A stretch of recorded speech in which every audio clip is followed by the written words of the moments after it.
ঘরে থাকা পটল দিয়ে আজকে বানালাম পটলের চপ। আসসালামু আলাইকুম সবাইকে। তো এই ইউনিক খাবারটা অবশ্যই কিন্তু ট্রাই করে দেখতে পারেন, আর ভাত দিয়ে খেতে কিন্তু অনেক ভালো লাগে। আর এটার জন্য আমি কয়েকটা এখানে পটল নিয়েছি, আর পটলটা খেয়ে যেরকম করে আমি ছিলে নিয়েছি। আর এখন একটা গ্রেটার দিয়ে গ্রেট করে নেব পটলগুলো। আর এটা কিন্তু একদম মিহি করে গ্রেট করে নিতে হবে। আর এই পটলের চপটা কিন্তু পোলাও বা ভাত যেটা দিয়ে হোক মানে শুধুও খাওয়া যায়। আর পটলগুলো দেখেন যে এরকম মিহি করে আমি গ্রেট করে নিয়েছি। আর এটার মধ্যে এখন এই যে 2টা সিদ্ধ আলু সেটা দিয়ে দিলাম। আর এখানে হাফ কাপের মতো চালের গুঁড়া দিলাম, তারপর দিলাম কিছুটা পেঁয়াজ কুচি, আর এখন দিয়ে দেবো কাঁচামরিচ কুচি। তারপর এখন এই যে কিছুটা শুকনা মরিচের গুঁড়া মানে চিলি ফ্লেক্স দিলাম, পরে স্বাদ মতো লবণ দিলাম, আর এই যে সামান্য হলুদের গুঁড়া দিলাম, আর এখন এই যে হাফ চা চামচ ধনে গুঁড়া দিলাম। তারপর এখানে হাফ চা চামচ দিলাম ভাজা জিরা গুঁড়া, আর দিলাম গরম মশলা গুঁড়া হাফ চা চামচ করে। আর এখন এই যে উপকরণগুলো ভালো করে মাখিয়ে নিতে হবে।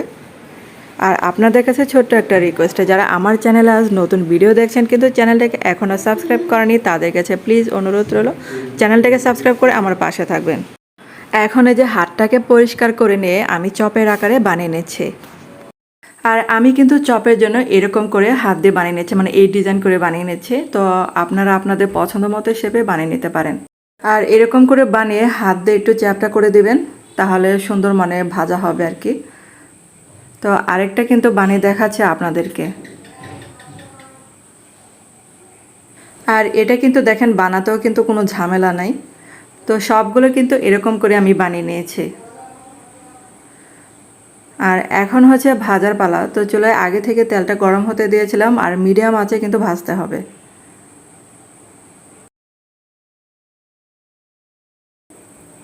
আর চালের গুঁড়াটা দেওয়াতে মানে এটা কিন্তু মচমচা হবে উপরেরটা, আর ভিতরেটা কিন্তু সফট হবে।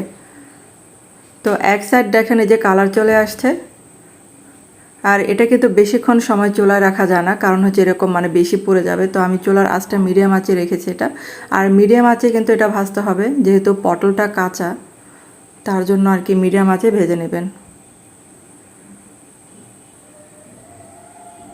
আর যেগুলো দেখেন হয়ে গেছে তো চুলা থেকে নামিয়ে ফেলছি আমি এগুলা।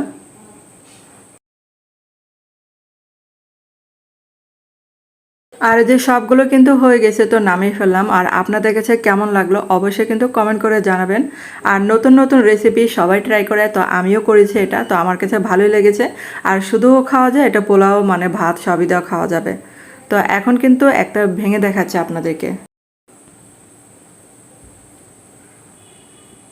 তো কতটা সফট দেখতেই পারছেন। তো ধন্যবাদ সবাইকে ভিডিওটা দেখার জন্য।